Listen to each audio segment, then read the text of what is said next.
We are here for another segment of Let's Kick It with the Joneses. Verdel, Maya, Jeremiah, Marcus. Hey, so we're just gonna get right into it. We are really excited that we as a family are doing Let's Kick It with the Joneses. We're gonna be sharing a lot of information. Really, it's just gonna be conversation. Hey. Oh boy. So we wanted to kind of talk about being empty nesters. So Jeremiah and I were empty nesters for a good how many years? 2. Right. And now what's happening is we're finding a lot of people that are in the same boat as us. They're either empty nesters or they were empty nesters. They love being empty nesters, or they're about to be empty nesters. Right. So for you, people who are empty nesters out there, enjoy it while you can. Right. Because what happens? Yeah, they come back. They come back. This is a good thing. So. It is a good thing. So how do you guys feel about being back? Like you were in Brooklyn for a little while, Yeah. and you coming back from college. How did you guys feel about coming back to live with us? It was nice-ish. Like it was good-ish as far as it was nice. It's nice to be back and everything. Right. But when you're on your own for as long, I guess, as I was, after college I came back for a little bit. Then I went to go to Brooklyn. Right. Stay, like you said, stay there for years, and then I came back. It's nice to come home, but part of you seems like you lose a little bit of independence. Like, you guys are cool about, like if I'm going out or whatever, you're not, you don't really ask too many questions as far as like, oh, what you're doing, doing all this. You ask questions out of, being concerned, like, oh, like, where are you going? Like, oh, I'm heading out here. Like, okay, cool. And I'll tell you, like, oh, we're heading out here. Yeah, you don't have many stipulations. No, not at all. At this age, there's no reason to, Right. Especially with you being on your own, you done had 3 apartments. Right. Lived in 3 separate apartments. 3 separate apartments, right? Yeah. So what we got? Plus on his own when he was in college, Right. kind of basically in At this point, California, right. Yeah. That would be silly. Right, exactly. And Maya, like, what was your? You were coming from a different space. You were in college, but it's a little different. I would say for college, it was definitely like it isn't the real world, but you do still have a sense of like independence. Right. So it did feel good to have that. Mm-hmm. And like Marcus said, it's good-ish. I like that I'm able to come back because a lot of kids around my age, the parents will be like, oh, there's the door. You get to stepping. Exactly. Wow. So I'm fortunate that I can come back so I can get on solid grounding. Yeah. And, it's good-ish. The ish part comes in the sense that, when I was in college, I could, go here, do whatever I want, get whatever I want to eat and things like that. And coming back here, it feels kind of like going back to, like, high school, like-ish kind of phase but it is still different, like Marcus said, like, in terms of, like, you guys don't really put too many stipulations, like, just, I let you guys know where I'm going when I'm going to be back, just as a courtesy more so. Right. But one of the things that is of interest too in this conversation about kids coming back home to live with their parents is the expense of Long Island and living on Long Island, being on Long Island. and owning and eventually owning a home, if that's something that you're interested in. Like, you know, I know you had expressed some. You were actually in a little clip on TV talking about. Oh yeah. Yeah, you know, about millennial home ownership and everything. Right. So, like, where do you see yourself as far as that's concerned? Well, as far as owning a home, I mean, my boss one day was just talking about sort of like the work that he was doing, and a bunch of other coworkers were sort of like talking about the work, and I kind of just chimed in like, "Well, that must be nice. I'm never gonna have that." So I guess that's kind of my mindset as at least right now, where it's like, well, as far as Long Island is concerned, I'm never gonna get a home. As far as Long Island, yeah, and that's the thing. You know, I don't want, you know, you guys to live anywhere else, but at the same time, I understand it a little better because of the expense.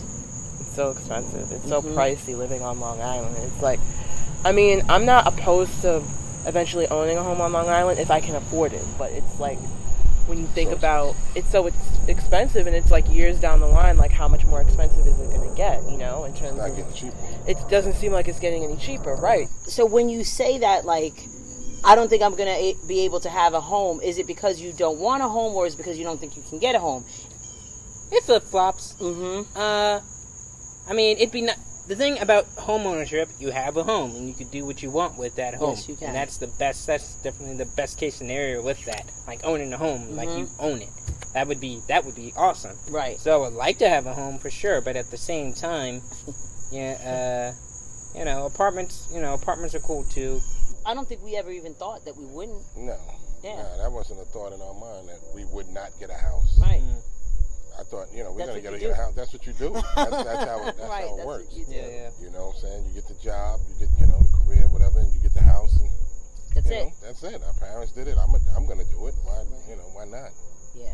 And it wasn't a thing of, I don't know, I don't recall a thing of Long Island being so expensive. Me either. A thing of thinking about it being as an expensive situation. I don't know, something changed in maybe the late 80s or something like that. I don't know what. Yeah, and I think it's you know, with your generation, it's the job market has kind of shifted a little bit. So like for your generation, it's important to, you know, to grind, you know, and to, because it is a gig economy, you know, to really you know, go after certain things to get what you want, you know, in a different way. Yeah, no, it's definitely, I feel like we definitely are, because especially with me and Marcus, we both work in media, so it's kind of like a lot of people we know, they'll be at, you know, CNN for 2 years, and then, you know, BuzzFeed for 3, and then this place for 5. Like, it's a lot of bouncing around, and the job market itself is very fluid, like back in the day, especially, like, you know, I know with journalism, you could be a journalist, and then you could go on to PR. Like, it's not like you, like, it might be looked at as like, oh, you know, as a journalist, you might have a slant and things like that. But the job market in general seems a lot more fluid, and people can do different things. So it just encourages people to do different things, and the whole 7 streams thing is real 7 streams of income. So it's definitely a thing. Yeah. I think, you know, stuff like Uber has made that a thing. It has. You know? Like people. That's one of those jobs. People, yeah, that's a lot of people's, either that's their main hustle, or that's their side hustle. Like, I'm going to do Uber just to make a little bit of change. You know? Yeah. People, It's about, you know, it's about generating that income in a way. And I think also with millennials, you guys want to do what you want to do. Yeah. That's the other part of it. That's you true. know, you can get a job probably doing, you know, whatever you want.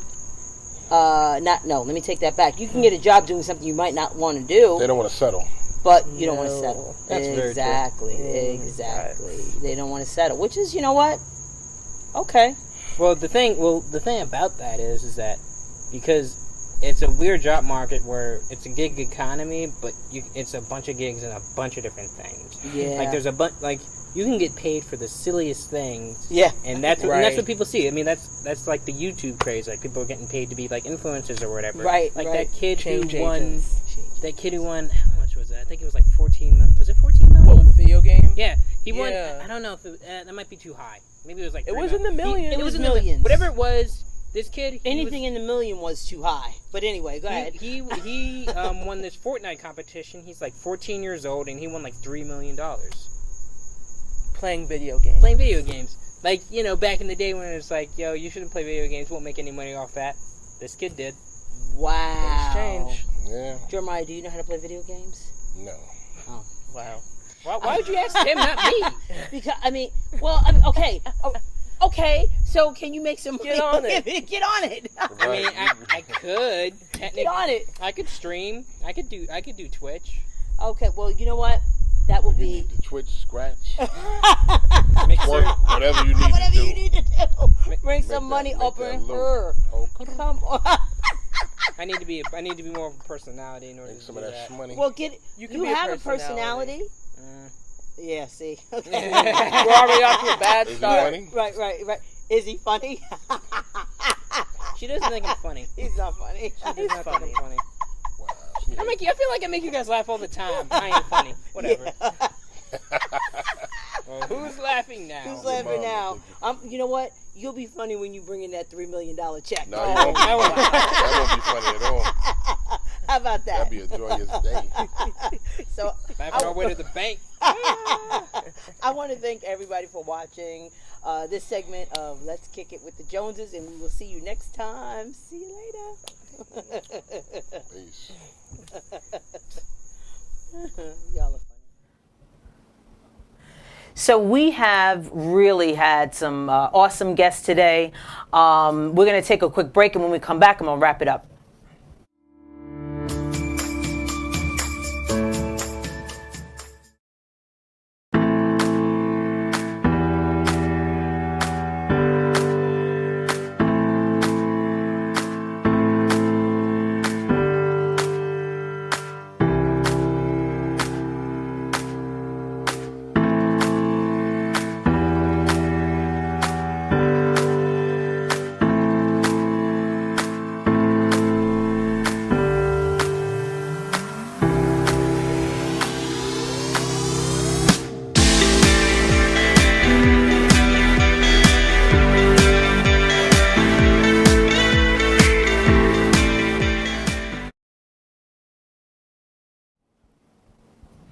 So again, thank you for watching Conversations with Verdel Jones. Let's Kick It with the Joneses. We really did talk about, some of the things that our millennials are facing.